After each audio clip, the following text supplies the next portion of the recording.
ನಮಸ್ತೆ ಮಕ್ಕಳೇ, ನಾವು ಈ ದಿನ 8ನೇ ತರಗತಿಯ ಗಣಿತ ವಿಷಯಕ್ಕೆ ಸಂಬಂಧಪಟ್ಟ ಹಾಗೆ ಒಂದು ಚರಾಕ್ಷರವುಳ್ಳ ರೇಖಾತ್ಮಕ ಸಮೀಕರಣಗಳು ಈ ಒಂದು ಘಟಕದ ಬಗ್ಗೆ ಮಕ್ಕಳೇ ತಿಳ್ಕೊಳ್ಳೋಣ. ಇವಾಗ ನಾನೊಂದು ಉದಾಹರಣೆ ಕೊಡ್ತೀನಿ ಮಕ್ಕಳೇ. ಒಂದು ಬುಟ್ಟಿ ಇದೆ, ಒಂದು ಬುಟ್ಟಿನಲ್ಲಿ ಒಂದಷ್ಟು ಹಣ್ಣಿದೆ, ಒಂದಷ್ಟು ಸೇಬು ಹಣ್ಣಿದೆ. ಈ ಸೇಬು ಎಷ್ಟಿದೆ ಅಂತ ಗೊತ್ತಿಲ್ಲ, ಆದರೆ ರವಿ ಏನು ಮಾಡ್ತಾನೆ ಅಂತೇಳಿದರೆ ಈ ಸೇಬು ಹಣ್ಣಿಗೆ 20 ಹಣ್ಣನ್ನು ಸೇರಿಸಿದರೆ ಒಟ್ಟೆ ಆ ಬುಟ್ಟಿನಲ್ಲಿ ಎಷ್ಟು ಹಣ್ಣಿರುತ್ತೆ ಅಂತೇಳಿದರೆ 50 ಹಣ್ಣು ಇರುತ್ತೆ ಅಂತ ಹೇಳ್ತಾರೆ. ಹೌದಾ? ನೋಡಿ, ಒಂದು ಬುಟ್ಟಿನಲ್ಲಿ ಸೇಬು ಇದೆ, ಎಷ್ಟಿದೆ ಗೊತ್ತಿಲ್ಲ ನಮಗೆ. ಆ ಬುಟ್ಟಿಗೆ ನೀವು 20 ಸೇಬು ಹಣ್ಣನ್ನು ಸೇರಿಸಿದರೆ ಆ ಬುಟ್ಟಿಯಲ್ಲಿ ಆಗ್ತಕ್ಕಂಥ ಒಟ್ಟು ಹಣ್ಣುಗಳ ಸಂಖ್ಯೆ ಎಷ್ಟಾಗುತ್ತೆ? 50 ಹಣ್ಣು ಆಗುತ್ತೆ. ನೋಡಿ ಮಕ್ಕಳೇ, ಇಲ್ಲಿ ಈ ಬುಟ್ಟಿನಲ್ಲಿ ನಾನು ಇದಕ್ಕೆ ಒಂದು ಬುಟ್ಟಿಗಿದೆ ಹಣ್ಣು ಅದು ಗೊತ್ತಿಲ್ಲ ನಮಗೆ. ಇದಕ್ಕೆ ನಾನು 20 ಹಣ್ಣು ಸೇರಿಸಿದ್ರೆ 50 ಹಣ್ಣು ಆಗುತ್ತೆ ಅಂದರೆ ಹಾಗಾದರೆ ಈ ಬುಟ್ಟಿನಲ್ಲಿ ಎಷ್ಟು ಹಣ್ಣಿತ್ತು? ಎಸ್, ತುಂಬ ಈಸಿಯಾಗಿ ಹೇಳ್ಬೋದು. ಎಷ್ಟು ಹಣ್ಣು ಇರುತ್ತೆ ಅದರಲ್ಲಿ? 30 ಹಣ್ಣು ಇರುತ್ತೆ. ಹೌದಾ? ಈ 30 ಹಣ್ಣು ಇರ್ತಕ್ಕಂಥ ಬುಟ್ಟಿಗೆ ನೀವು 20 ಹಣ್ಣನ್ನು ಸೇರಿಸಿದರೆ ಆ ಬುಟ್ಟಿಯಲ್ಲಿರ್ತಕ್ಕಂಥ ಒಟ್ಟು ಹಣ್ಣುಗಳ ಸಂಖ್ಯೆ ಎಷ್ಟಾಗುತ್ತೆ ಅಂದರೆ 50 ಆಗುತ್ತೆ. ಅದೇ ರೀತಿ ಒಂದು ಹಣದ ಚೀಲ ಇದೆ, ಹೌದಾ? ಸೊ ಇದರಲ್ಲೆಲ್ಲ ದುಡ್ಡಿದೆ, ಹಣ ಇದೆ. ಇದನ್ನು ಅರ್ಧ ಮಾಡಿದರೆ, ಹೌದಾ, ಈ ಹಣದಲ್ಲಿರ್ತಕ್ಕ ಈ ಬುಟ್ಟಿ ಬ್ಯಾಗಲ್ಲಿರ್ತಕ್ಕಂಥ ಒಟ್ಟು ಹಣವನ್ನು ನಾವು ಇಬ್ಬರಿಗೆ ಡಿವೈಡ್ ಮಾಡಿದರೆ ಇದರ ಅರ್ಧ ಭಾಗ ಎಷ್ಟಾಗುತ್ತೆ ಅಂತೇಳಿದರೆ 1000 ರೂಪಾಯಿ ಆಗುತ್ತೆ. ಹೌದಾ? ಸೊ ಇದನ್ನು 2 ಸಮನಾಗಿ ಹಂಚಿದರೆ ನಮಗೆ ಒಬ್ಬರಿಗೆ 1000 ರೂಪಾಯಿ ಬರುತ್ತೆ.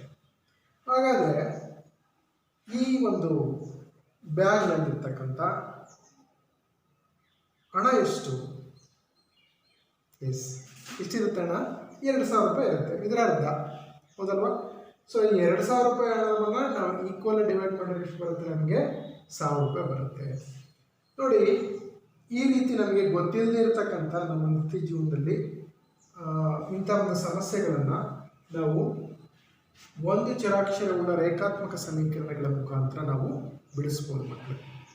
ಸೊ ಈ ಒಂದು ಘಟಕಕ್ಕೆ ಸಂಬಂಧಿಸಿದ ಹಾಗೆ ನಾವು ಏನನ್ನು ಕಲಿತಾ ಹೋಗ್ತೀವಿ ಒಂದು ಯೂನಿಟಲ್ಲಿ ಅಂತೇಳಿದರೆ, ರೇಖಾತ್ಮಕ ಸಮೀಕರಣ ಅಂದ್ರೇನು, ರೇಖಾತ್ಮಕ ಸಮೀಕರಣವನ್ನು ಬಿಡಿಸೋದು ಹೇಗೆ, ಮತ್ತು ರೇಖಾತ್ಮಕ ಸಮೀಕರಣಗಳ ಅನ್ವಯಗಳು ನಮ್ಮ ನಿತ್ಯ ಜೀವನದಲ್ಲಿ ಯಾವ ರೀತಿ ಇರುತ್ತೆ ಅನ್ನೋದ್ರ ಬಗ್ಗೆ ನಾವು ಈ ಒಂದು ಘಟಕದಲ್ಲಿ ಅಧ್ಯಯನ ಮಾಡ್ತೀವಿ.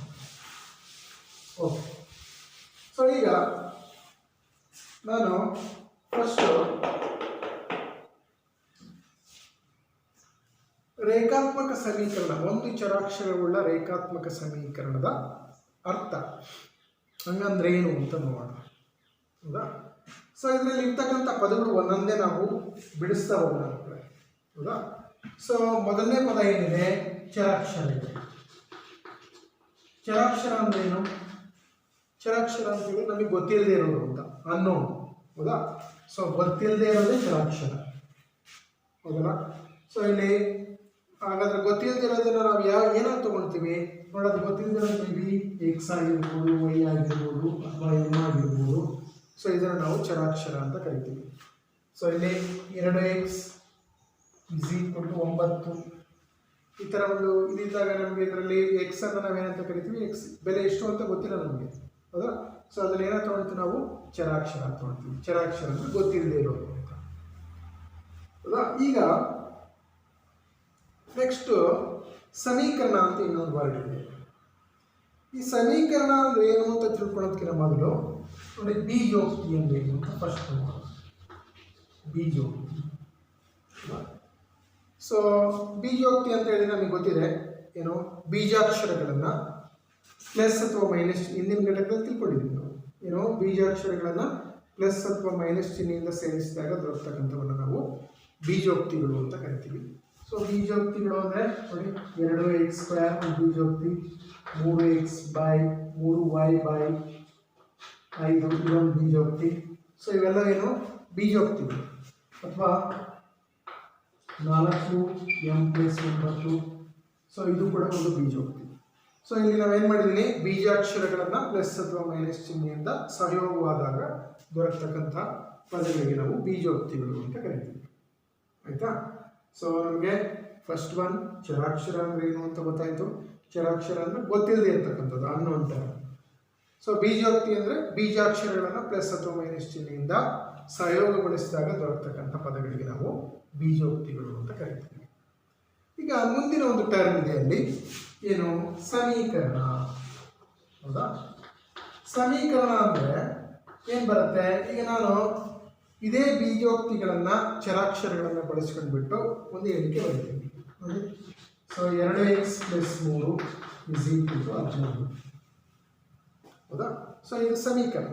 ಸೊ ಇದರಲ್ಲಿ ಏನಿದೆ ನೋಡಿ, ಇದನ್ನ ಎಡಭಾಗದಲ್ಲಿರೋದನ್ನು ನಾವೇನು ಕರಿತೀವಿ, RHS ಅಂತ ಕರಿತೀವಿ ಅಥವಾ ಎಡಭಾಗ ಅಂತ ಕರಿತೀವಿ. ಬಲಭಾಗದಲ್ಲಿರೋದನ್ನು ಏನಂತ ಕರಿತೀವಿ, ಎಡಭಾಗದಲ್ಲಿರೋದನ್ನ LHS ಅಂತ ಕರಿತೀವಿ. ಬಲಭಾಗದಲ್ಲಿರೋದನ್ನ RHS, ರೈಟ್ ಹ್ಯಾಂಡ್ ಸೈಡ್, ಇದು ಲೆಫ್ಟ್ ಹ್ಯಾಂಡ್ ಸೈಡ್. ಸೊ ಈ ಮಧ್ಯೆ ಈಕ್ವಲ್ಸ್ ಇದೆಯಲ್ಲ, ಈ ಈಕ್ವಲ್ಸ್ ಅನ್ನು ಏನಂತ ಕರಿತೀವಿ ಅಂದರೆ ಇದು ಸಮತೆ. ಹೌದಾ? ಸಮತೆಯನ್ನು ಸೂಚಿಸ್ತಕ್ಕಂಥ ಚಿಹ್ನೆ, ಇವೆರಡಕ್ಕೂ ಸಮ ಇದೆ. ಸೊ ಸಮೀಕರಣ ಅಂದರೆ ಏನು ಅಂತ ಹೇಳಿದ್ರೆ, ಸಮತೆಯನ್ನು ಸೂಚಿಸ್ತಕ್ಕಂಥ ಗಣಿತದ ಹೇಳಿಕೆಗಳಿಗೆ ನಾವು ಸಮೀಕರಣಗಳು ಅಂತ ಕರಿತೀವಿ. ನೋಡಿ, ಈ ಬರೀ ಈ ಥರ ಬರೆದ್ರೆ ಅದು ಬೀಜೋಕ್ತಿ ಆಗುತ್ತೆ. ಹೌದಾ? ಸೊ ಈ ಬೀಜೋಕ್ತಿಗಳ ಪಕ್ಕಕ್ಕೆ ಇನ್ನೊಂದು ಯಾವುದೋ ಬೆಲೆ ಬರೆದ್ಬಿಟ್ಟು ಅದನ್ನು ಸಮಗೊಳಿಸಿದ್ರೆ ಅದೇನಾಗುತ್ತೆ, ನಮಗೆ ಸಮೀಕರಣ ಆಗುತ್ತೆ. ಹಾಗಾದ್ರೆ ಸಮೀಕರಣ, ಇನ್ನೊಂದು ಸಮೀಕರಣಕ್ಕೆ ಯಾವ್ದಾದ್ರು ಎಕ್ಸಾಂಪಲ್ ಕೊಡ್ತೀರಾ? ಎಸ್, ನೋಡಿ ಇಲ್ಲಿ 3y - 4 = 20. ನೋಡಿ, ಇದು ಅಷ್ಟೇ. ಇದೇನಿದು, ಇದು ಬೀಜೋಕ್ತಿ. ಸಪ್ರೇಟಾಗಿ ಬರೋದ್ರೆ ಇದು ಒಂದು ಬೀಜೋಕ್ತಿ. ಹೌದಾ? ಸೊ ಈ ಬೀಜೋಕ್ತಿಯನ್ನು ಯಾವುದೇ ಒಂದು ಬೆಲೆಗೆ ನಾವು ಸಮಗೊಳಿಸಿದ್ರೆ ಅದನ್ನು ನಾವು ಏನಂತ ಕರಿತೀವಿ, ಸಮೀಕರಣಗಳು ಅಂತ ಕರಿತೀವಿ. ಸೊ ಆ ಸಮೀಕರಣಗಳು ಯಾರು ಬೇಕಾದ್ರೆ ಇರ್ಬೋದು. 3x - 5 = 2x + 4. ಸೊ ಇವೆಲ್ಲ ಏನು, ಸಮೀಕರಣಗಳು. ಸಮೀಕರಣ ಅಂತ ಹೇಳಿದರೆ ಗಣಿತ ಭಾಷೆಯಲ್ಲಿ, ಗಣಿತದ ಪರಿಭಾಷೆಯಲ್ಲಿ ಸಮತೆಯನ್ನು ಸೂಚಿಸ್ತಕ್ಕಂಥ ಗಣಿತದ ಹೇಳಿಕೆಗಳಿಗೆ ನಾವು ಏನಂತ ಕರಿತೀವಿ ಮಕ್ಕಳೇ, ಸಮೀಕರಣಗಳು ಅಂತ ಕರಿತೀವಿ. ಈಗ ಅರ್ಥ ಆಯ್ತಲ್ಲ? ನೋಡಿ, ಒಂದು ಏನಿದೆಯೋ, ಒಂದು ಚರಾಕ್ಷರವುಳ್ಳ ರೇಖಾತ್ಮಕ ಸಮೀಕರಣಗಳು ಅಂದರೆ ಏನು ಅಂತ ತಿಳ್ಕೊಬೇಕು ನಾವು. ಹೌದಾ? ಫಸ್ಟ್ ಚರಾಕ್ಷರ ಅಂದರೆ ನಮಗೆ ಗೊತ್ತಿಲ್ಲದಿರೋ ಟರ್ಮ್. ಸೊ ಬೀಜೋಕ್ತಿ ಅಂತ ಹೇಳಿರೇನು, ಬೀಜಾಕ್ಷರಗಳನ್ನು ಪ್ಲಸ್ ಅಥವಾ ಮೈನಸ್ ಚಿಹ್ನೆಯನ್ನು ಸಹಯೋಗಗೊಳಿಸಿದಾಗ ಸಿಗ್ತಕ್ಕಂಥ ಪದಗಳಿಗೆ ಬೀಜೋಕ್ತಿಗಳು ಅಂತ ಕರಿತೀವಿ. ಹಾಗಾದರೆ ಸಮೀಕರಣಗಳು ಅಂದರೆ ಏನಂದರೆ, ಈ ಬೀಜೋಕ್ತಿಗಳನ್ನು ಯಾವುದೇ ಒಂದು ನಿರ್ದಿಷ್ಟವಾಗಿರ್ತಕ್ಕಂಥ ಬೆಲೆಗೆ ಸಮಗೊಳಿಸಿದಾಗ ಸಿಗ್ತಕ್ಕಂಥ ಹೇಳಿಕೆಗಳಿಗೆ ನಾವೇನಂತ ಕರಿತೀವಿ, ಸಮೀಕರಣಗಳು ಅಂತ ಕರಿತೀವಿ. ಸೊ ಇವಾಗ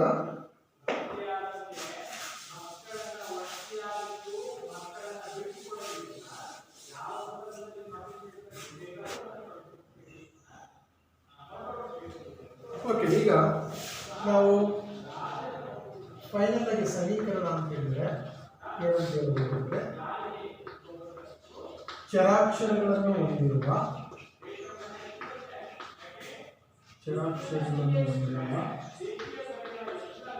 ಬೀಜೋಕ್ತಿಗಳ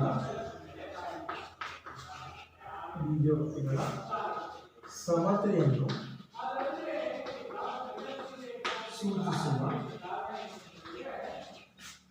ಸೂಚಿಸುವ ಹೇಳಿಕೆಗಳು. ಇವುಗಳಿಗೆ ನಾವೇನಂತ ಕರಿತೀವಿ, ಸಮೀಕರಣಗಳು ಅಂತ ಕರಿತೀವಿ. ಸಮೀಕರಣ ಅಂದರೆ ಚರಾಕ್ಷರಗಳನ್ನು ಹೊಂದಿರತಕ್ಕಂಥ ಬೀಜೋಕ್ತಿಗಳ ಸಮತೆಯನ್ನು ಸೂಚಿಸ್ತಕ್ಕಂಥ ಉಕ್ತಿಗಳು ಅಥವಾ ಹೇಳಿಕೆಗಳಿಗೆ ನಾವೇನಂತ ಕರಿತೀವಿ, ಸಮೀಕರಣಗಳು ಅಂತ ಕರಿತೀವಿ. ಸಮೀಕರಣಕ್ಕೆ ಉದಾಹರಣೆ ಏನು ಹೇಳ್ಬೋದು ನೋಡಿ, 5y + 4 = 15. ಇದು ಒಂದು ಏನಿದು, ಸಮೀಕರಣ. ಹೌದಾ? ಸೊ ಇಲ್ಲಿ ಸಮೀಕರಣದಲ್ಲಿ ಏನಿದೆ, ಚರಾಕ್ಷರ ಯಾವ್ದು ಬರುತ್ತೆ? ಎಸ್, ಚರಾಕ್ಷರ ಯಾವ್ದು ಬರುತ್ತೆ ನಮಗೆ ಅಂತ ಹೇಳಿದ್ರೆ y ಚರಾಕ್ಷರ ಆಗುತ್ತೆ. ಸೊ ಚರಾಕ್ಷರಗಳನ್ನು ಹೊಂದಿರತಕ್ಕಂಥ ಬೀಜೋಕ್ತಿಗಳ ಸಮತೆಯನ್ನು ಸೂಚಿಸ್ತಕ್ಕಂಥ ಹೇಳಿಕೆಗಳಿಗೆ ನಾವು ಸಮೀಕರಣಗಳು ಅಂತ ಕರೀತೀವಿ. ಸೊ ಇಲ್ಲಿ ನಮಗೆ ಏನು ತಿಳ್ಕೊಂಡ್ವಿ ನಾವು, ಒಂದು ಚರಾಕ್ಷರವುಳ್ಳ ನೋಡಿ ರೇಖಾತ್ಮಕ ಸಮೀಕರಣ ಅಂದರೆ ಏನು ಅಂತ ತಿಳ್ಕೊಂಡ್ವಿ, ಸಮೀಕರಣ ಅಂದರೆ ಏನು ಅಂತ ತಿಳ್ಕೊಂಡ್ವಿ. ಈ ಸಮೀಕರಣ ಆದಮೇಲೆ ನಮಗೀಗ ಏನು ತಿಳ್ಕೊಬೇಕು, ನೆಕ್ಸ್ಟು ಸಮೀಕರಣ ಅಂದ್ರೆ ಏನು, ಚರಾಕ್ಷರಗಳನ್ನು ಹೊಂದಿರುವ ಬೀಜೋಕ್ತಿಗಳ ಸಮತೆಯನ್ನು ಸೂಚಿಸ್ತಕ್ಕಂಥ ಎಣಿಕೆಗಳು. ಈಗ ನಾವು ರೇಖಾತ್ಮಕ ಸಮೀಕರಣ ಅಂದ್ರೆ ಏನು ಅಂತ ತಿಳ್ಕೊಬೇಕು ಮಕ್ಕಳು, ಹೌದಾ? ಸೊ ಈಗ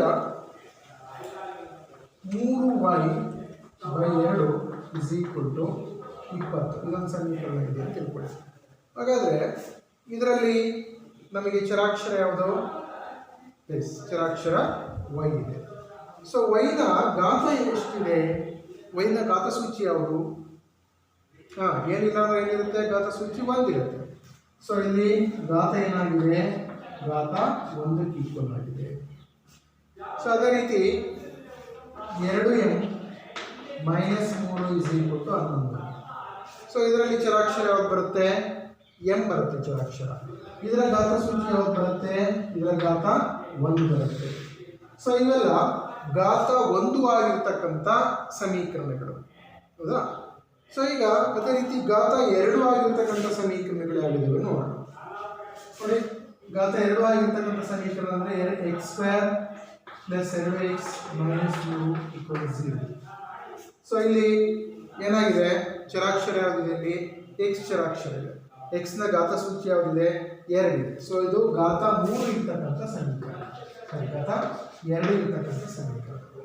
ಅದೇ ರೀತಿ ನೀವು ಘಾತ 3 ಇರ್ತಕ್ಕಂಥ ಸಮೀಕರಣಕ್ಕೆ ಉದಾಹರಣೆ ಕೊಡಿ. ಘಾತ 3 ಅಂದರೆ x³ y³ + 2y² + y, ಹೌದಾ, = 70 ಆಯ್ತಲ್ಲ? ಸೊ ಇದು ಘಾತ 3 ಆಗಿರ್ತಕ್ಕಂಥ ಒಂದು ಸಮೀಕರಣ. ಗೊತ್ತಾಗ್ತಿದೆಯಲ್ಲ ನಮಗೆ? ಏನು ಯಾವುದೇ ಒಂದು ಸಮೀಕರಣದಲ್ಲಿ ಆ ಚರಾಕ್ಷರದ ಘಾತ ಎಷ್ಟಿದೆ ಅಂತ ನೋಡ್ಕೊಳ್ಳಿ ಫಸ್ಟು. ಸೊ ಘಾತ 1 ಇದ್ದರೆ ಅದು ಘಾತ 1 ಅಂತೇಳಿ ಘಾತ ಈ ಚರಾಕ್ಷರಕ್ಕೆ ಘಾತ 1 ಇದ್ದರೆ ಅದು ಘಾತ 1 ಇರ್ತಕ್ಕಂಥ ಸಮೀಕರಣ. ಚರಾಕ್ಷರಕ್ಕೆ ಘಾತ 2 ಇದ್ದರೆ ಅದು ಘಾತ 2 ಆಗಿರ್ತಕ್ಕಂಥ ಸಮೀಕರಣ. ಅದೇ ರೀತಿ ಚರಾಕ್ಷರಕ್ಕೆ ಘಾತ 3 ಇದ್ದರೆ ಅದು 3 ಆಗಿರ್ತಕ್ಕಂಥ ಸಮೀಕರಣ. ನೋಡಿ, ಈಗ ನಮಗೆ ಒಂದು ಚರಾಕ್ಷರವುಳ್ಳ ರೇಖಾತ್ಮಕ ಸಮೀಕರಣ ಯಾವುದಾಗುತ್ತೆ ಅಂದರೆ, ಸೊ ಇವೆಲ್ಲ ಒಂದು ಚರಾಕ್ಷರವುಳ್ಳ ರೇಖಾತ್ಮಕ ಸಮೀಕರಣ. ಸೊ ಇವು 2 ಘಾತ 2 ಇರ್ತಕ್ಕಂಥದ್ದು, 2 ಘಾತ 2 ಇರ್ತಕ್ಕಂಥ ಚರಾಕ್ಷರದ ಘಾತ 2 ಇರ್ತಕ್ಕಂಥ ಸಮೀಕರಣ, ಹೌದಾ? ಇದು ಚರಾಕ್ಷರದ ಘಾತ 3 ಇರ್ತಕ್ಕಂಥ ಸಮೀಕರಣ. ಸೊ ಈಗ ನಮಗೆ ಗೊತ್ತಾಗಿದೆ ಒಂದು ಚರಾಕ್ಷರವುಳ್ಳ ರೇಖಾತ್ಮಕ ಸಮೀಕರಣ ಅಂತ ಹೇಳಿದರೆ, ಸೊ ಆ ಚರಾಕ್ಷರದ ಸಮೀಕರಣ ಇರುತ್ತಲ್ಲ, ಆ ಸಮೀಕರಣದಲ್ಲಿ ಏನು ಚರಾಕ್ಷರ ಇರುತ್ತೆ ಆ ಚರಾಕ್ಷರಕ್ಕೆ ಘಾತ ಸೂಚಿ 1 ಇದ್ದರೆ ಅದನ್ನ ಒಂದು ಚರಾಕ್ಷರವುಳ್ಳ ರೇಖಾತ್ಮಕ ಸಮೀಕರಣ ಅಂತ ಕರಿತೀವಿ. ಅಂದರೆ ರೇಖಾತ್ಮಕ ಸಮೀಕರಣ ಅಂದರೆ ಏನು ಅಂತ ಹೇಳಿದರೆ, ಅವ್ಯಕ್ತ ಪದದ ಘಾತ 1 ಇರುವ ಸಮೀಕರಣವನ್ನು ನಾವೇನಂತ ಕರಿತೀವಿ? ಒಂದು ಚರಾಕ್ಷರವುಳ್ಳ ರೇಖಾತ್ಮಕ ಸಮೀಕರಣ ಅಂತ ಕರಿತೀವಿ. ಸೊ ಇಲ್ಲಿ ಅವ್ಯಕ್ತ ಪದದ ಘಾತ 1 ಇರುವ ಸಮೀಕರಣವನ್ನು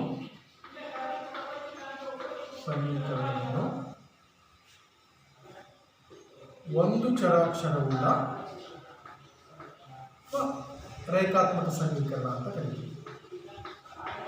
ರೇಖಾತ್ಮಕ ಸಮೀಕರಣ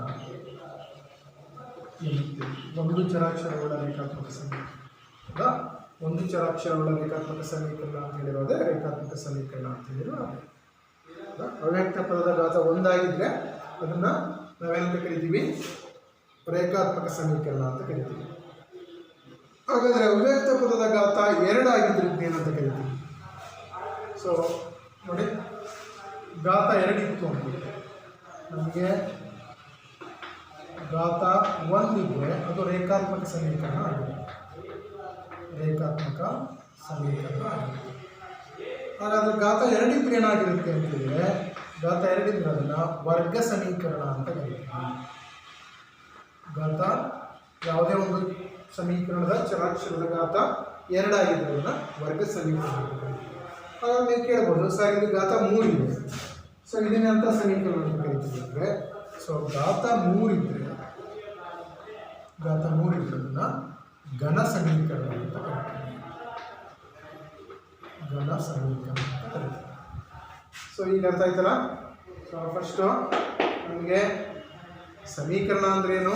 ಚರಾಕ್ಷರಗಳನ್ನು ಹೊಂದಿರುವ ಬೀಜೋಕ್ತಿಗಳ ಸಮತೆಯನ್ನು ಸೂಚಿಸ್ತಕ್ಕಂಥ ಹೇಳಿಕೆಗಳು. ಸೊ ರೇಖಾತ್ಮಕ ಸಮೀಕರಣ ಅಂದ್ರೇನು ಅಂದರೆ ಆ ಒಂದು ಸಮೀಕರಣದಲ್ಲಿರ್ತಕ್ಕಂಥ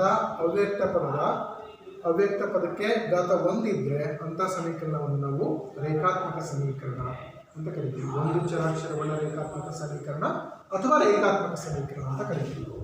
ಸೊ ಒಂದು ವೇಳೆ ಆ ಯಾವುದೇ ಒಂದು ಸಮೀಕರಣಕ್ಕೆ ಅದರ ಚರಾಕ್ಷರದ ಘಾತ 2 ಆಗಿದ್ರೆ ಅದನ್ನು ನಾವು ವರ್ಗ ಸಮೀಕರಣ ಅಂತ ಕರಿತೀವಿ. ಅದೇ ರೀತಿ ಅದರ ಚರಾಕ್ಷರದ ಘಾತ 3 ಏನಾಗಿತ್ತು ಅಂತ ಹೇಳಿದ್ರೆ ಅದನ್ನು ಘನ ಸಮೀಕರಣ ಅಂತ ಕರಿತೀವಿ. ನೆಕ್ಸ್ಟ್ ನಾವು ಇದುವರೆಗೆ ಏನು ತಿಳ್ಕೊಂಡ್ವಿ? ರೇಖಾತ್ಮಕ ಸಮೀಕರಣ ಅಂದರೆ ಏನು ಅಂತ ತಿಳ್ಕೊಂಡಿದ್ದೀವಿ.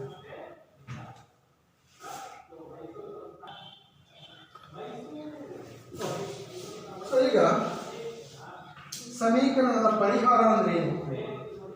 ನಾವು ಇದುವರೆಗೆ ಏನು ತಿಳ್ಕೊಂಡ್ವಿ? ರೇಖಾತ್ಮಕ ಸಮೀಕರಣ ಅಂದ್ರೆ ಏನು ಅಂತ ತಿಳ್ಕೊಂಡ್ವಿ. ಈಗ ಸಮೀಕರಣದ ಪರಿಹಾರ ಅಂದರೆ ನಾನು ಮೊದಲೇ ಎಕ್ಸಾಂಪಲ್ ಕೊಟ್ಟಿದ್ದೀನಿ. ಒಂದು ಬುಟ್ಟಿ ಇದೆ, ಆ ಬುಟ್ಟಿನಲ್ಲಿ ಹೌದಾ ಎಷ್ಟೋ ಹಣ್ಣಿದೆ ಹೌದಾ.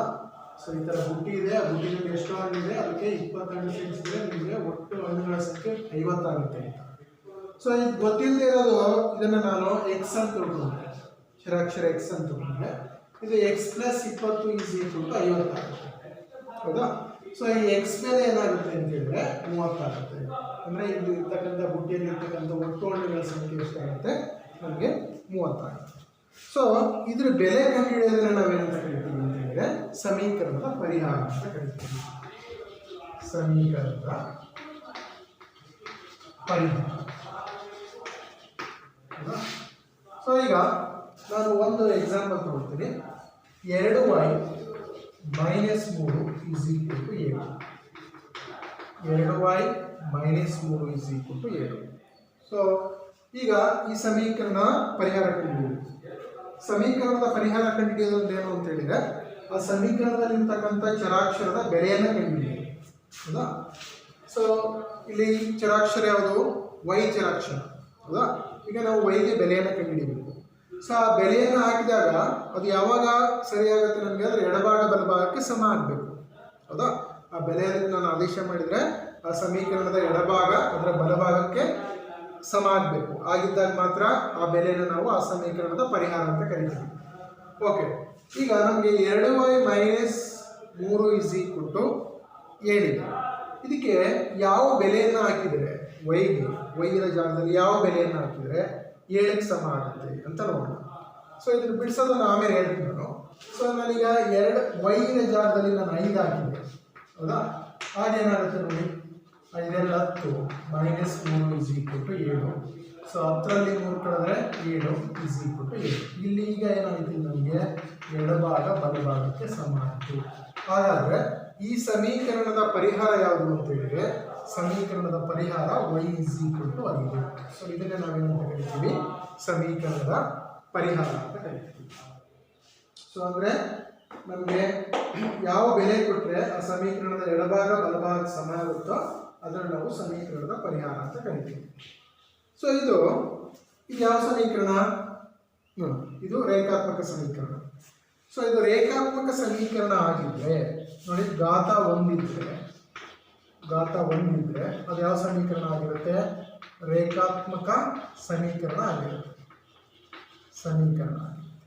ಸೊ ಅದಕ್ಕೆ ಪರಿಹಾರ ಏನಿರುತ್ತೆ ಅಂತ ಹೇಳಿದ್ರೆ ಅದಕ್ಕೆ ಪರಿಹಾರ ಒಂದೇ ಇರುತ್ತೆ. ಸೊ ಇದು ಈ ಸಮೀಕರಣದ ಪರಿಹಾರ ಎಷ್ಟು? ಸೊ ಪರಿಹಾರದ ಬೆಲೆ ಕೇವಲ 1 ಮಾತ್ರ ಇರುತ್ತೆ. ಒಂದು ವೇಳೆ ನಿಮಗೆ ಅದು ವರ್ಗ ಸಮೀಕರಣ ಇತ್ತು ಅಂತ ತಿಳ್ಕೊಳ್ಳಿ. ವರ್ಗ ಸಮೀಕರಣ ಇದ್ದಾಗ ಏನಾಗುತ್ತೆ? ನಮಗೆ ಘಾತ 2 ಇದ್ದಾಗ ಅದೆಂಥ ಸಮೀಕರಣ ಆಗುತ್ತೆ? ವರ್ಗ ಸಮೀಕರಣ ಆಗುತ್ತೆ. ಸೊ ಆಗ ನಮಗೆ ಸಿಗ್ತಕ್ಕಂಥ ಪರಿಹಾರಗಳ ಸಂಖ್ಯೆ ಎಷ್ಟಾಗುತ್ತೆ ಅಂದರೆ ಪರಿಹಾರಗಳ ಸಂಖ್ಯೆ 2 ಆಗುತ್ತೆ. ಸೊ ಈಗ ಘಾತ 3 ಇದ್ರೆ ಎಂಥ ಸಮೀಕರಣ ಆಗುತ್ತೆ? ಘಾತ 3 ಇದ್ದರೆ ಸೊ ಆ ಸಮೀಕರಣವನ್ನು ನಾವೇನಂತ ಕರಿತೀವಿ? ಘನ ಸಮೀಕರಣ ಅಂತ ಕರಿತೀವಿ. ಸೊ ಘನ ಸಮೀಕರಣ. ಸೊ ಈ ಘನ ಸಮೀಕರಣದಲ್ಲಿ ಪರಿಹಾರ ಎಷ್ಟಿರುತ್ತೆ ಅಂದರೆ ಸೊ ಪರಿಹಾರ ನಮಗೆ 3 ಇರುತ್ತೆ. ಅಂದರೆ ಇಲ್ಲಿ ಘಾತ ಸೂಚಿಗಳ ಸಂಖ್ಯೆ ಜಾಸ್ತಿ ಆದಷ್ಟು ಪರಿಹಾರಗಳ ಸಂಖ್ಯೆ ಕೂಡ ಏನಾಗ್ತಾ ಹೋಗುತ್ತೆ? ಜಾಸ್ತಿ ಆಗ್ತಾ ಹೋಗುತ್ತೆ ಗೊತ್ತಲ್ಲ. ಸೊ ನಮಗೆ ಇದು ಒಂದು ರೇಖಾತ್ಮಕ ಸಮೀಕರಣದಲ್ಲಿ ಒಂದಿದ್ರೆ ಅದನ್ನ ಒಂದು ಪರಿಹಾರ ಇರುತ್ತೆ, ಎರಡಿದ್ರೆ ಎರಡು ಪರಿಹಾರ ಇರುತ್ತೆ, ಅದರ ಘಾತ ಸಂಖ್ಯೆ 3 ಇತ್ತು ಅಂತ ಹೇಳಿದ್ರೆ 3 ಪರಿಹಾರ ಇರುತ್ತೆ. ಸೊ ಈಗ ಈ ಸಮೀಕರಣದ ಪರಿಹಾರ ಹೇಗೆ ಕಂಡುಹಿಡಿಯಬೇಕು ಅನ್ನೋದನ್ನು ನಾನು ಒಂದು ಉದಾಹರಣೆ ಮುಖಾಂತರ ನಿಮಗೆ ತೋರಿಸ್ತೇನೆ. ಸೊ ಇಲ್ಲಿ ಸಮೀಕರಣ ಅಂದರೆ ನಾನು ಆಲ್ರೆಡಿ ಹೇಳಿದ್ದೀನಿ, ಸಮತೆಯನ್ನು ಸೂಚಿಸ್ತಕ್ಕಂಥ ಹೇಳಿಕೆ. ಸೊ ಇದು ಯಾವ ಥರ ಇರುತ್ತೆ ಸಮೀಕರಣ ಅಂತ ಹೇಳಿದರೆ, ಒಂದು ರೀತಿ ಸರಿದೂಗಿಸಿದ ತಕ್ಕಡಿ ಥರ ಇರುತ್ತೆ. ಈ ತಕ್ಕಡಿನಲ್ಲಿ ಏನಾದರೂ ತೂಗ್ತಿರಲ್ಲ, ಸೊ ಈ ರೀತಿ ತಕ್ಕಡಿನಲ್ಲಿ ನೀವೇನೋ ತೂಗ್ತಾ ಇದ್ರಿ, ಹೌದಾ? ಸೊ ಈ ಥರ ತಕ್ಕಡಿನಲ್ಲಿ ಓಕೆ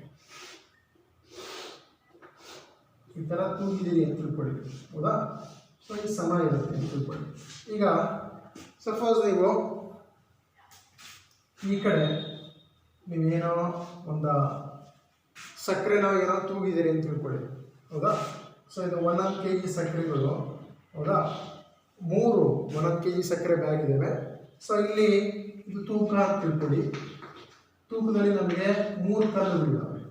ಸೊ ಇದು ಸಕ್ಕರೆ, ಹೌದಾ? ಇದು ಕಲ್ಲು.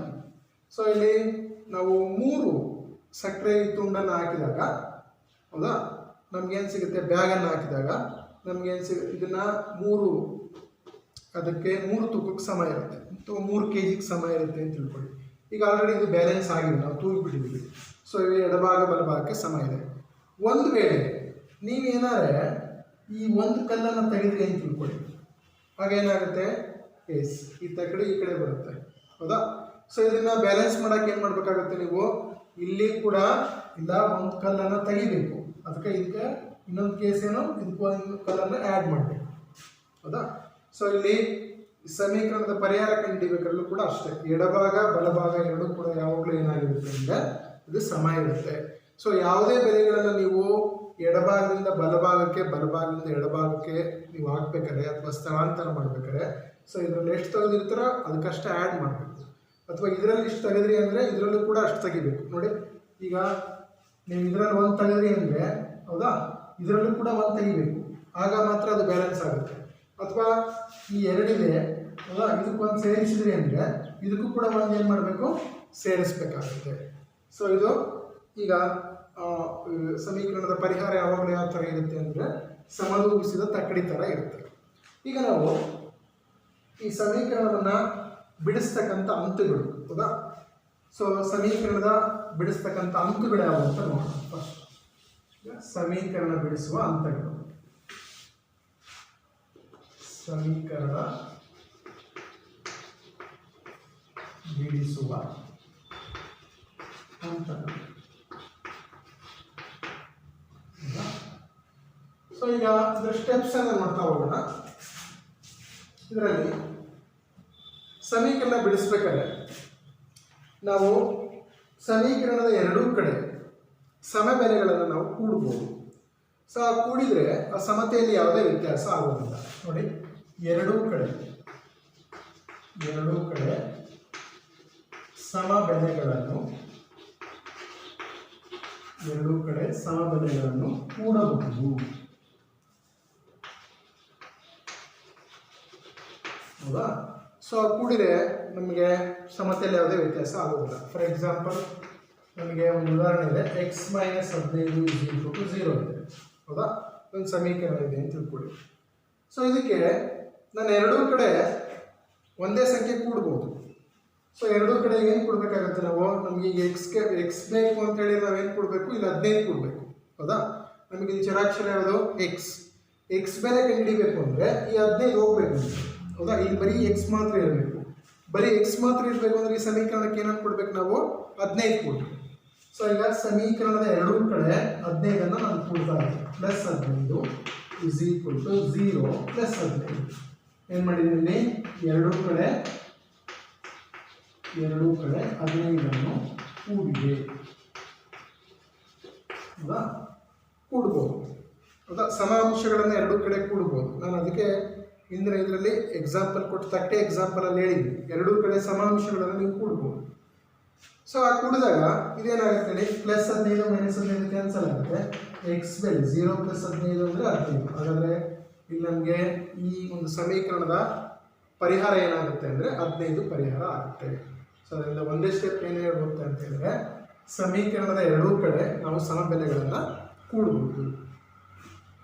ಸೊ ಅದೇ ರೀತಿ ನಾವೇನು ಮಾಡ್ಬೋದು ಅಂದರೆ ಸಮೀಕರಣದ ಎರಡೂ ಕಡೆ ಎರಡನೇ ಸ್ಟೆಪ್ ಸಮಬೆಲೆಗಳನ್ನು ಕಳೆಯಬಹುದು. ಸಮೀಕರಣದ ಎರಡೂ ಕಡೆ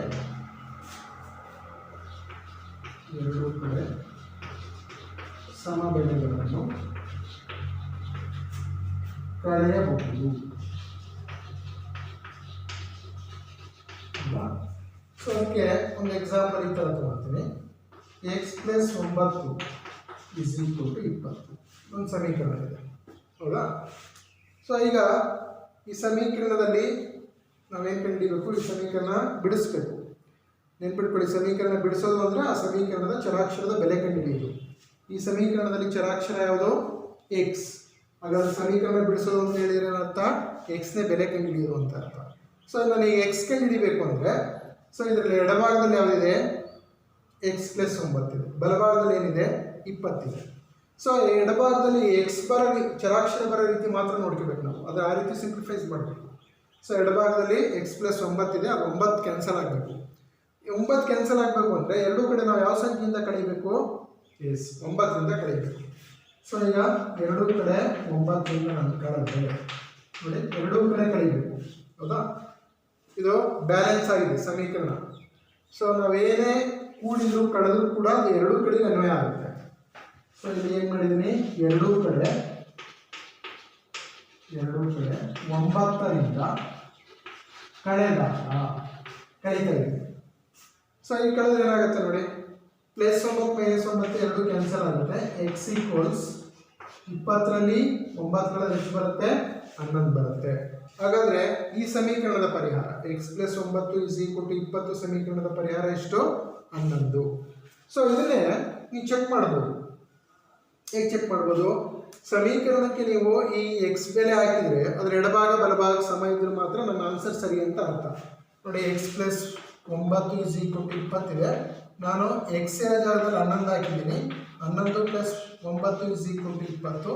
ಇನ್ನು ಕೂಡಿರೆ 20 = 20 ಅಂದರೆ ಎಡಭಾಗ ಬಲಭಾಗಕ್ಕೆ ಸಮ ಇದೆ. ಸೊ ಈಗ ನೆಕ್ಸ್ಟ್ ಮೂರನೇ ಸ್ಟೆಪ್ ಏನು ಮಾಡಬೇಕು ಅಂದರೆ, ಸೊ ಈಗ ಎರಡೂ ಕಡೆ ಒಂದು ಸಂಖ್ಯೆಯಿಂದ ಸಮಬೆಲೆಗಳನ್ನು ನಾವು ಗುಣಿಸ್ಬೋದು.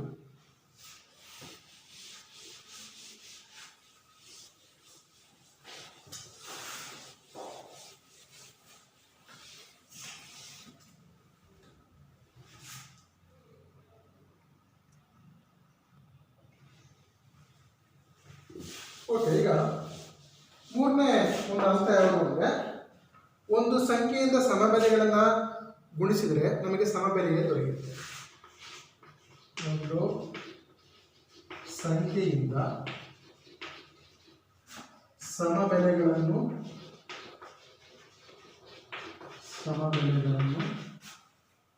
ಗುಣಿಸಿದರೆ ಸಮಬೆಲೆಯೇ ದೊರೆಯುತ್ತದೆ.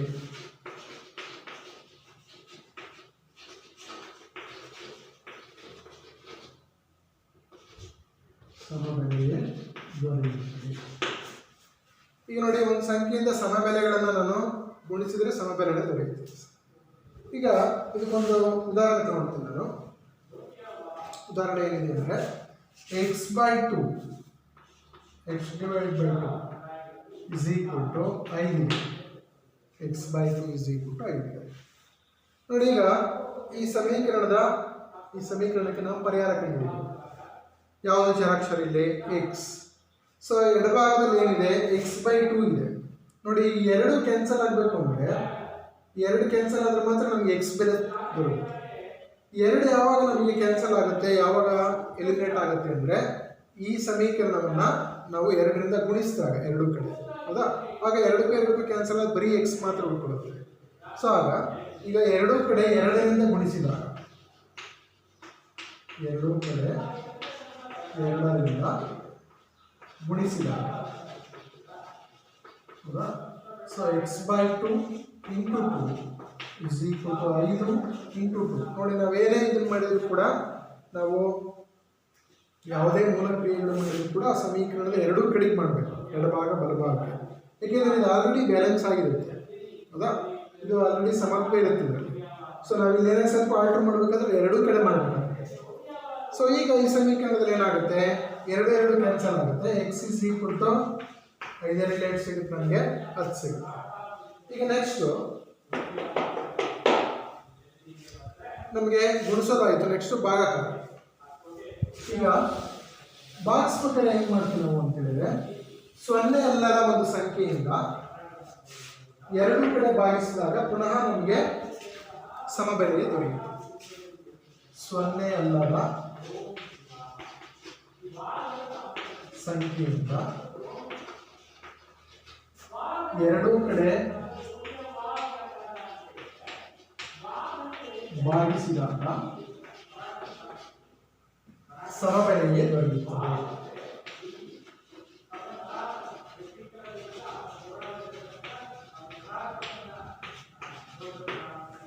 ಓಕೆ,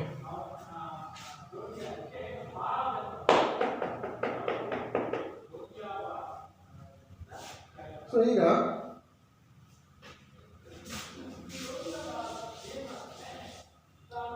ಒಂದು ಎಕ್ಸಾಂಪಲ್ ಕೊಡ್ತೀನಿ. 2x by 9 is equal to 5. ಹೌದಾ? ಈಗ ನೋಡಿ, ನಾನು ಇದರಲ್ಲಿ ಚರಾಕ್ಷರ ಯಾವುದು, ನಮಗೆ ಎಕ್ಸ್ ಚರಾಕ್ಷರ ಇದೆ. ಸೊ ಇಲ್ಲಿ ಏನು ಎಲಿಮಿನೇಟ್ ಆಗಬೇಕು, ನಮಗೆ 2/9 ಎಲಿಮಿನೇಟ್ ಆಗಬೇಕು. 2/9 ಎಲಿಮಿನೇಟ್ ಆಗಬೇಕು ಅಂತ ನೀವು 2/9 ಏನಾದರೆ ಗುಣಿಸಿದರೆ ನಮಗೆ ಎಷ್ಟು ಬರುತ್ತದೋ, ಇಲ್ಲಿ 4/81 ಆಗಿಬಿಡುತ್ತೆ, ಹೌದಾ? ಗುಣಿಸಿದಾಗ ಅದಕ್ಕೆ ಇದು ಎಲಿಮಿನೇಟ್ ಆಗಬೇಕು ಅಂದರೆ ಏನು ಮಾಡಬೇಕು, ಇದನ್ನು ಭಾಗಿಸ್ಬೇಕು. ಭಾಗಿಸಿದ್ರೆ ಸೊ ಭಾಗಾಕಾರ ಗುಣಾಕಾರದ ವಿಲೋಮ, ಹೌದಾ? ಅದರಿಂದ 2/9 ನಾವೇನಾದ್ರು ಬರ್ಬೋದು, ಅದನ್ನು ಭಾಗಿಸೋದು ಅಂತ ಹೇಳಿದರೆ ಅದನ್ನು ಗುಣಿಸೋ ರೀತಿ 9/2 ಅಂತ ಬರೀಬೋದು. ಸೊ ಅದರಿಂದ ಇದನ್ನು ರಿವರ್ಸ್ 2/9 ಇದ್ದರೆ ಇದನ್ನು ಭಾಗಿಸ್ಬೇಕು ಅಂತ ಹೇಳಿದ್ರೆ 9/2 ಅದನ್ನು ಗುಣಿಸ್ಬೇಕು. ಸೊ ಈಗ 2/9/2ರಿಂದ ಗುಣಿಸಿದಾಗ, ಹೌದಾ? ಸೊ ಆ್ಯಕ್ಚುಲಿ 9/2ರಿಂದ ಭಾಗಿಸಿದ್ರೆ ಆ ಭಾಗಾಕಾರವನ್ನೇ ಆ ರೀತಿ ಬರ್ಕೊಂತೀವಿ. ನೋಡಿ, 2/9 ಎರಡೂ ಕಡೆ ಭಾಗಿಸಿದಾಗ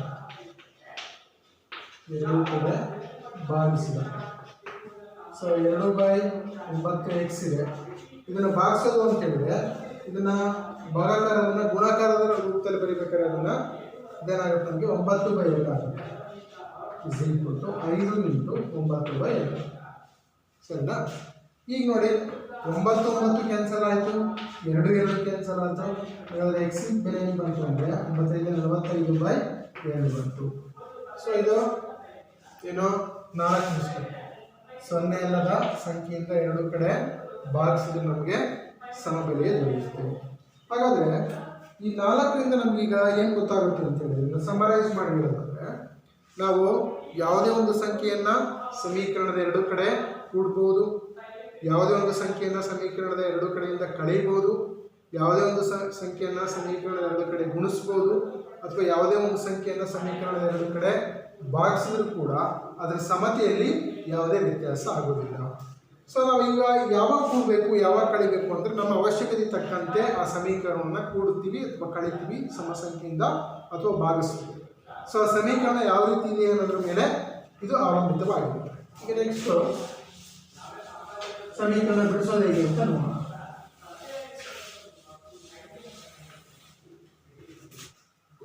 ಓಕೆ, ಈಗ ಕೆಲವೊಂದು ಸಮಸ್ಯೆಗಳನ್ನು ಸಮೀಕರಣಗಳನ್ನು ಬಿಡಿಸೋಣ. ಇದರಲ್ಲಿ ಮೊದಲನೇ ಸಮಸ್ಯೆ ಬಿಡಿಸಿ 2x - 3 7 ಸಮೀಕರಣವನ್ನು ಬಿಡಿಸಬೇಕು. ನೋಡಿ, ಸಮೀಕರಣ ಬಿಡಿಸೋದು ಅದನ್ನು ಏನು ಬಿಡ್ಕೋಬೇಕು, ಸಮೀಕರಣದ ಬಿಡಿಸೋದು ಅಂತ ಹೇಳಿದರೆ ಸಮೀಕರಣದ ಪರಿಹಾರ ಕಂಡುಹಿಡಿಯೋದು ಅಂತ. ಸಮೀಕರಣದ ಪರಿಹಾರ ಅಂತ ಹೇಳಿದರೆ ಚರಾಕ್ಷರದ ಬೆಲೆ ಕಂಡುಹಿಡಿಯೋದು ಅಂತ. ಸೊ ಇದು ಭಾಳ ಸಿಂಪಲ್. ಯಾವುದೇ ಸಮೀಕರಣ ಕೊಟ್ಟು ಅದನ್ನು ಬಿಡಿಸೋದು ಅಂತ ಹೇಳಿರೋಂಥ ಆ ಸಮೀಕರಣದಲ್ಲಿರ್ತಕ್ಕಂಥ ಚರಾಕ್ಷರದ ಬೆಲೆ ಕಂಡುಹಿಡಿಯೋದು, ಅದನ್ನೇ ಸಮೀಕರಣ ಬಿಡಿಸೋದು ಅಂತ ಕರೀತೀವಿ. ಸೊ ಇಲ್ಲಿ ಯಾವ ಸಮೀಕರಣ ಇದೆ? 2x - 3 = 7 ಇದೊಂದು ಸಮೀಕರಣ ಇದೆ. ಈ ಸಮೀಕರಣವನ್ನು ಬಿಡಿಸ್ಬೇಕು. ನಾವು ಬಿಡಿಸ್ಬೇಕು ಅಂದರೆ ಇದರ ಚರಾಕ್ಷರದ ಬೆಲೆ ಕಂಡುಹಿಡಿಯಬೇಕು. ಯಾವುದು ಚರಾಕ್ಷರ? ಎಸ್, ಚರಾಕ್ಷರ ಯಾವುದು ಅಂತ ಹೇಳಿ ನಮಗೆ ಎಕ್ಸ್ ಚರಾಕ್ಷರ. ಸೊ ಈ ಸಮೀಕರಣ ಬಿಡಿಸೋದು ಅಂದರೆ ಇಲ್ಲಿ ಎಕ್ಸ್ನ ಬೆಲೆ ಕಂಡುಹಿಡಿಯಬೇಕು. ಓಕೆ, ಸೊ ಈಗ 2x - 3 = 7 ಹೌದಾ? ಈಗ ಈ ಸಮೀಕರಣ ಬಿಡಿಸ್ಬೇಕು. ಸೊ ಬಿಡಿಸ್ಬೇಕಾದ್ರೆ ನಮಗೆ ಚರಾಕ್ಷರದಲ್ಲಿ ಏನು ಎಡಭಾಗದಲ್ಲಿ ಏನಿದೆ? ನಮಗೆ 2x - 3 ಇದೆ. ಬಲಭಾಗದಲ್ಲಿ ಏನಿದೆ? 7 ಇದೆ ಹೌದಾ? ನಮಗೆ ಎಡಭಾಗದಲ್ಲಿ ಬರೀ ಎಕ್ಸ್ ಇರೋ ರೀತಿ ಮಾತ್ರ ಮಾಡ್ಕೋಬೇಕು. ಅವಾಗ ಎಕ್ಸ್ ಬೆಲೆ ಸಿಗುತ್ತೆ. ಎಕ್ಸ್ ಬೆಲೆ ಸಿಗುತ್ತೆ ಅಂದರೆ ಎಡಭಾಗದಲ್ಲಿ ಎಕ್ಸ್ ಮಾತ್ರ ಇರೋಂಗೆ ಮಾಡ್ಕೊಂಡು ಉಳಿದವೆಲ್ಲ ಆ ಕಡೆ ಕಳಿಸ್ಬೇಕು ಅಥವಾ ಅದನ್ನು ಎಲಿಮಿನೇಟ್ ಮಾಡೋ ಕೆಲಸ ಮಾಡಬೇಕು. ಸೊ ಈಗ 2x - 3 = 7 ಇದೆ. ಸೊ ಈಗ ಈ ಎರಡರ ಪಕ್ಕ ಎಕ್ಸ್ ಇದೆ ಬಿಡಿ, ಇಲ್ಲಿ -3 ಇದೆ ಹೌದಾ? -3 ಹೋಗ್ಬೇಕು ಅಂದರೆ ನಾವು ಯಾವುದರಿಂದ ಕೂಡಬೇಕಾಗುತ್ತೆ? ಎಸ್, -3 ಕೂಡಬೇಕು ಸಮೀಕರಣದ ಎರಡು ಕಡೆ. ಅವಾಗ ನಮಗೆ 3 ಕ್ಯಾನ್ಸಲ್ ಆಗುತ್ತೆ ಹೌದಾ? ಸೊ ಎರಡೂ ಕಡೆ ಮಾಡಬೇಕು. ಆಮೇಲೆ ಉಳಿದು ನೆಕ್ಸ್ಟ್ ನೋಡೋಣ. ಈಗ ಎರಡೂ ಕಡೆ 3 ಕೂಡಿದಾಗ ಸೊ 2x - 3 + 3 = 7 + 3. ಸೊ ಈಗ ಏನಾಗುತ್ತೆ? 3 ಕ್ಯಾನ್ಸಲ್ ಆಗುತ್ತಾರೆ. ಸೊ 2 ಕ್ಯಾನ್ಸಲ್ ಆದರೆ ಏನು ಉಳಿತು? ನಮಗೆ 2x ಉಳಿತು. 2x = 7 + 3 ಅಂತ ಹೇಳಿದರೆ 10. ಈಗಲೂ ನಮಗೆ ಎಕ್ಸ್ ಸಿಕ್ಕಿಲ್ಲ, ಆದರೆ ಎಕ್ಸ್ ಪಕ್ಕ ಏನಿದೆ? 2 ಇದೆ. 2 ಅಂದ್ರೆ ಅರ್ಥ ಏನು? 2x ಅಂದರೆ 2 × x ಹೌದಾ? ಈ 2 ಎಲಿಮಿನೇಟ್ ಆಗಬೇಕು ಅಂದರೆ ಏನು ಮಾಡ್ಬೇಕು? ನಾವು ಕೂಡಬೇಕಾ, ಕಳಿಬೇಕಾ, ಗುಣಿಸ್ಬೇಕಾ, ಭಾಗಿಸ್ಬೇಕಾ? ಎಸ್, 2 ಎಲಿಮಿನೇಟ್ ಆಗಬೇಕು ಅಂದರೆ ನಾವೇನು ಮಾಡಬೇಕು? ಈ ಸಮೀಕರಣವನ್ನು 2ರಿಂದ ಭಾಗಿಸ್ಬೇಕು. ಅವಾಗ 2 ಕ್ಯಾನ್ಸಲ್ ಆಗಿ ಉಳಿಯುತ್ತೆ. ನಮ್ಗೆ ಇಲ್ಲಿ ಎಕ್ಸ್ ಉಳಿಯುತ್ತೆ. ಗುಣಿಸಿದ್ರೆ ಏನಾಗುತ್ತೆ? 4x ಬಂದ್ಬಿಡುತ್ತೆ. ಸೊ ನೋಡ್ಕೋಬೇಕು ನೀವು ಹೌದಾ? ಸಮೀಕರಣ ಏನು ಮಾಡಿದ್ರೆ ನಮಗೆ ಪರಿಹಾರ ಸಿಗುತ್ತೆ? ಕೂಡಬೇಕು, ಕಳಿಬೇಕು, ಗುಣಿಸ್ಬೇಕು, ಭಾಗಿಸ್ಬೇಕು, ನೀವು ಹಾಗೆ ನೋಡಿ ಗೊತ್ತಾಗುತ್ತೆ. ಸೊ ಇದನ್ನು ನಾವು ಎರಡೂ ಕಡೆ 2ರಿಂದ ಭಾಗಿಸ್ಬೇಕು. ಎರಡೂ ಕಡೆ 2ರಿಂದ ಭಾಗಿಸಿದಾಗ ನೋಡಿ, ಯಾವುದೇ ನೀವು ಮೂಲ ಕ್ರಿಯೆಗಳನ್ನು ಮಾಡಿದಾಗಲೂ ಕೂಡ ಅದು ಎರಡೂ ಕಡೆಗೆ ಅಪ್ಲೈ ಆಗುತ್ತೆ. ಸೊ ಇಲ್ಲಿ 2x / 2 = 10 / 2. ಈಗ ಇಲ್ಲಿ 2 ಕ್ಯಾನ್ಸಲ್ ಆದರೆ ಸೊ ಎಲ್ಲ 5 ಹೊರತು ಹೋಗುತ್ತೆ. x = 5. ಸೊ ಈ ಸಮೀಕರಣದ ಪರಿಹಾರ ಯಾವುದು ಅಂತ ಹೇಳಿದರೆ ಸಮೀಕರಣದ ಪರಿಹಾರ 5. ಸೊ ಇಲ್ಲಿ ಎಕ್ಸ್ನ ಬೆಲೆ ಎಷ್ಟು? 5. ನೋಡಿ ಇಲ್ಲಿ ನೀವು ಈ ಎಕ್ಸಿನ ಜಾಗಕ್ಕೆ 5 ಹಾಕಿದ್ರೆ ಮಾತ್ರ ಎಡಭಾಗ ಬಲಭಾಗ ಈಕ್ವಲ್ ಆಗುತ್ತೆ. ನೋಡಿ 2 × 5 = 10. 10ರಲ್ಲಿ 3 ಕಳೆದ್ರೆ 7 ಬರುತ್ತೆ ನೋಡಿ. ಸೊ ನೀವು ತಾಳೆ ನೋಡ್ಕೋಬೋದು. ನಿಮಗೆ ಬಂದಿರತಕ್ಕಂಥ ಆನ್ಸರು ಸರಿ ಇದೆ ತಪ್ಪಿದೆ ತಾಳೆ ನೋಡ್ಬೋದು. ನೋಡಿ 2x - 3 = 7 ಇದೆ. 2 × 5 - 3 = 7. 10 - 3 = 7. 7 = 7. ಸೊ ಇಲ್ಲಿ ಎಡಭಾಗ ಬಲಭಾಗಕ್ಕೆ ಸಮ ಇದೆ. ಸೊ ಎಡಭಾಗ ಬಲಭಾಗಕ್ಕೆ ನಾವು ಆ ಬೆಲೆಯನ್ನು ಆದೇಶ ಮಾಡಿದ ಸಮೀಕರಣಕ್ಕೆ ಎಡಭಾಗ ಬಲಭಾಗಕ್ಕೆ ಸಮ ಇತ್ತು ಅಂತ ಹೇಳಿದರೆ ನಮಗೆ ಸಿಕ್ಕಿರ್ತಕ್ಕಂಥ ಪರಿಹಾರ ಸರಿ ಇದೆ ಅಂತ ಅರ್ಥ ಆಯ್ತಲ್ಲ. ಸೊ ಈಗ ಇದರ ಮುಂದಿನ ಒಂದು ಪ್ರಾಬ್ಲಮ್ ಅನ್ನು ನೋಡೋಣ. ನೆಕ್ಸ್ಟ್ ಪ್ರಾಬ್ಲಮ್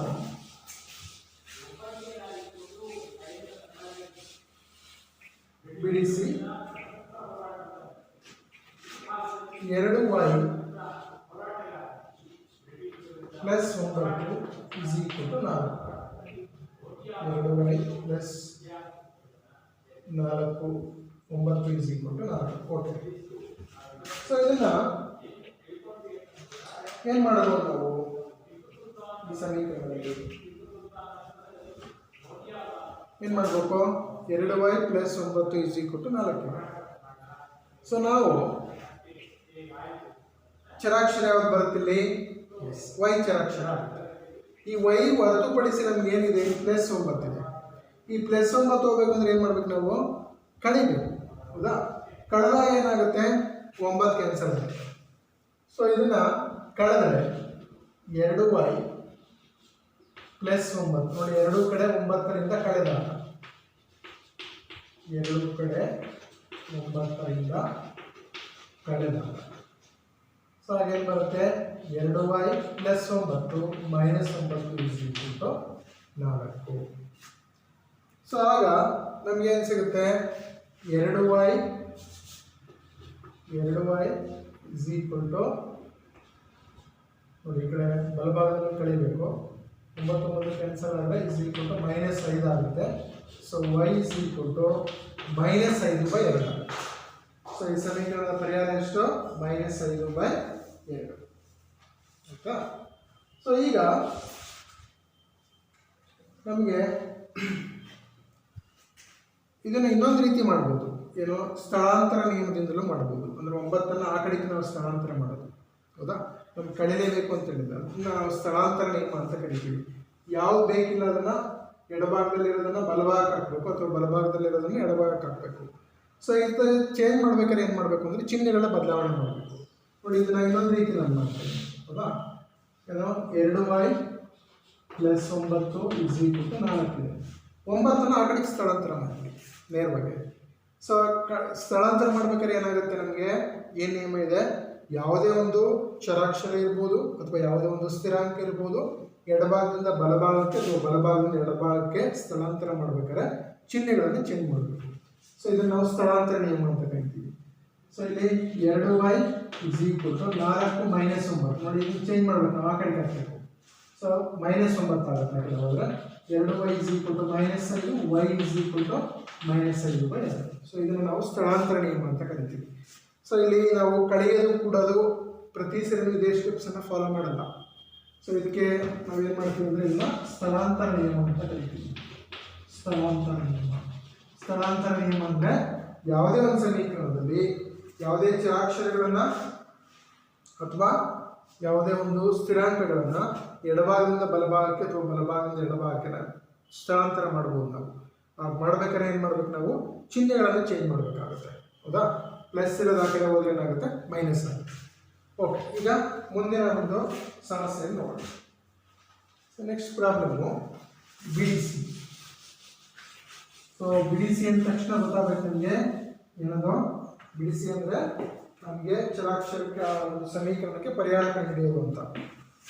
ಸೊ ಬಿಡಿಸಿ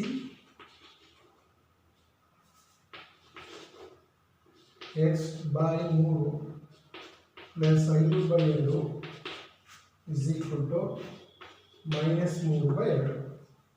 ಸೊ ಇದನ್ನು ಏನು ಮಾಡಬೇಕು, ನಾವು ಬಿಡಿಸ್ಬೇಕು, ಹೌದಾ. ಸೊ ಇಲ್ಲಿ ಈಗ ಏನು ಮಾಡಬೇಕು,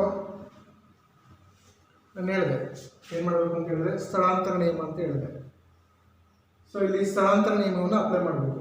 ನಮಗೆ ಇಲ್ಲಿ ಚರಾಕ್ಷರ ಯಾವ್ದು ಬರುತ್ತೆ, x/3 ಬರುತ್ತೆ. ನೋಡಿ ಇದನ್ನು ಬಿಟ್ಟು ನಾವು ಏನು ಬೇಕೋ ಅದನ್ನು ಬಿಟ್ಟು ಈ 5/2 ಆ ಕಡೆಗೆ ಶಿಫ್ಟ್ ಮಾಡಿಕೊಡಿ, ಸ್ಥಳಾಂತರ ಮಾಡಿಕೊಡಿ.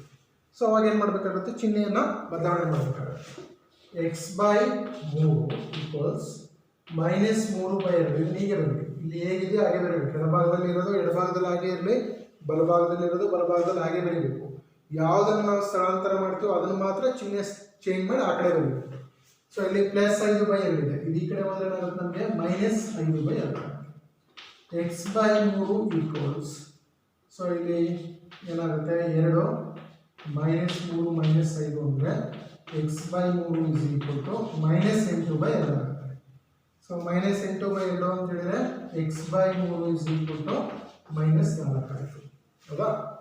So x/3 is equal to -4 ಇದು ಸಮೀಕರಣದ ಪರಿಹಾರ ಆಗೋದಿಲ್ಲ ನಮಗೆ, ಹೌದಾ. ಏಕೆಂದರೆ ಮತ್ತೆ ಇಲ್ಲಿ ಕೆಳಗಡೆ ಏನಿದೆ 3 ಇದೆ, ಬರೀ x ಮೇಲೆ ಬೇಕು ಅಂದರೆ ಏನು ಮಾಡಬೇಕು, ಈಗ ನಾವು ಇದನ್ನು 3ರಿಂದ ಗುಣಿಸ್ಬೇಕು. ಈ ಸಮೀಕರಣವನ್ನು 3ರಿಂದ ಗುಣಿಸಿದಾಗ ನಮಗೆ ಇಲ್ಲಿ x ಮಾತ್ರ ಉಳ್ಕೊಳ್ಳುತ್ತೆ. ಸೊ ಈಗ ಎರಡೂ ಕಡೆ 3ರಿಂದ ಗುಣಿಸಿದಾಗ ಎರಡೂ ಕಡೆ ಇದನ್ನ ನೆನ್ಪಿಟ್ಕೋಬೇಕು. ಯಾವುದೇ ಆಪರೇಷನ್ ಮಾಡಿದರೂ ಕೂಡ ನಾವು ಏನು ಮಾಡಬೇಕು, ಎರಡೂ ಸೈಡ್ ಮಾಡಬೇಕು, ಲೆಫ್ಟ್ ಹ್ಯಾಂಡ್ ಸೈಡ್ ಮತ್ತು right hand side. So x/3 × 3 is equal to -4 × 3. ನೋಡಿ ಈಗ ಗುಣಿಸಿದ್ರೆ ಏನು ಬರುತ್ತೆ ನಮಗೆ, ಇಲ್ಲಿ 3 ಕ್ಯಾನ್ಸಲ್ ಆಗಿರುತ್ತೆ. ನೋಡಿ ಇದು ಭಾಗಾಕಾರ ರೂಪದಲ್ಲಿದ್ದರೆ ನೀವು ಗುಣಿಸ್ಬೇಕು, ಗುಣಾಕಾರ ರೂಪದಲ್ಲಿದ್ದರೆ ಏನು ಮಾಡ್ಬೇಕು, ನೀವು ಭಾಗಿಸ್ಬೇಕು. ಇದೊಂದು ಸಿಂಪಲ್ ಆಗಿ ತಿಳ್ಕೊಂಡಿರಿ. ಸೊ ಈಗ 3 ಕ್ಯಾನ್ಸಲ್ ಆದರೆ x ಈಕ್ವಲ್ಸ್ 4 × 3 ಅಂತ ಹೇಳಿದ್ರೆ -12 ಆಗುತ್ತೆ. ಸೊ ಹಾಗಾದರೆ ಈ ಸಮೀಕರಣದ ಪರಿಹಾರ ಎಷ್ಟು ಬರುತ್ತೆ ನಮಗೆ ಅಂತ ಹೇಳಿದ್ರೆ -12 ಆಗುತ್ತೆ. ಸೊ ಇದು ಒಂದು ಚರಾಕ್ಷರಗಳ ರೇಖಾತ್ಮಕ ಸಮೀಕರಣಕ್ಕೆ ಸಂಬಂಧಪಟ್ಟಿರ್ತಕ್ಕಂಥ ಕೆಲವೊಂದು ಲೆಕ್ಕಗಳು. ಸೊ ಇದಕ್ಕೆ ಸಂಬಂಧಪಟ್ಟ ಹಾಗೆ ನನಗೆ ಅಭ್ಯಾಸದಲ್ಲಿ ಇನ್ನೊಂದಷ್ಟು ಲೆಕ್ಕಗಳಿದ್ದಾವೆ, ಅವುಗಳನ್ನು ನೀವು ಮಾಡ್ಕೊಂಬನ್ನಿ. ಉಳಿದದ್ದನ್ನು ನೆಕ್ಸ್ಟ್ ಕ್ಲಾಸಲ್ಲಿ ಕಂಟಿನ್ಯೂ ಮಾಡಿ.